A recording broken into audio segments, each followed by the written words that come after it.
J'en arrive maintenant aux conclusions en espérant ne pas avoir trop débordé sur le temps et vous pourrez ensuite poser vos questions. Donc, quels sont les principaux messages à retenir de ces différentes parties de ce webinaire? Donc, la qualité de l'air, ben, c'est vraiment quelque chose qui est très important, aussi bien pour le confort que pour la santé, même si on ne le perçoit pas directement.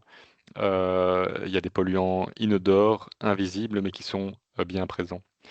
La ventilation, ben, jusqu'à preuve du contraire, est le moyen le plus efficace pour assurer une maîtrise de cette qualité de l'air, beaucoup plus efficace que euh, les infiltrations, que la purification d'air ou que l'ouverture des fenêtres, par exemple. Il y a ensuite plusieurs réglementations qui sont relativement contraignantes, la PEB pour les bâtiments neufs, le lieu de travail, le code du bien-être au travail pour les lieux de travail et la loi du 6 novembre 2022 pour les lieux ouverts au public. Ensuite, il existe différents systèmes de ventilation. Les plus classiques aujourd'hui, c'est le système C et le système D, chacun avec leurs avantages et inconvénients. Et on a un certain nombre de systèmes innovants qui sont en cours d'étude, notamment le système C All et D Boost, pour lesquels, n'oubliez pas, vous pouvez remplir le petit formulaire pour nous proposer des exemples de bâtiments modèles.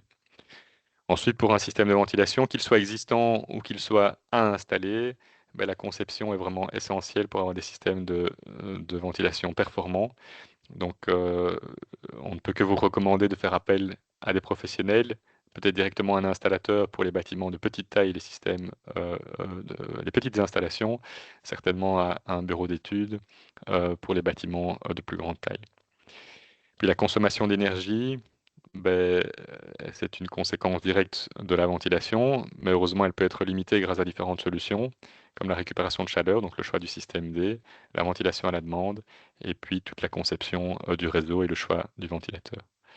Et enfin, ben, l'ouverture des fenêtres, même si dans un bâtiment existant, on n'a pas le choix, mais ça ne peut être qu'une solution transitoire, prévue dans un plan d'action vers un système de ventilation, car ce ne sera jamais vraiment efficace en termes de confort, de qualité de l'air et de consommation d'énergie.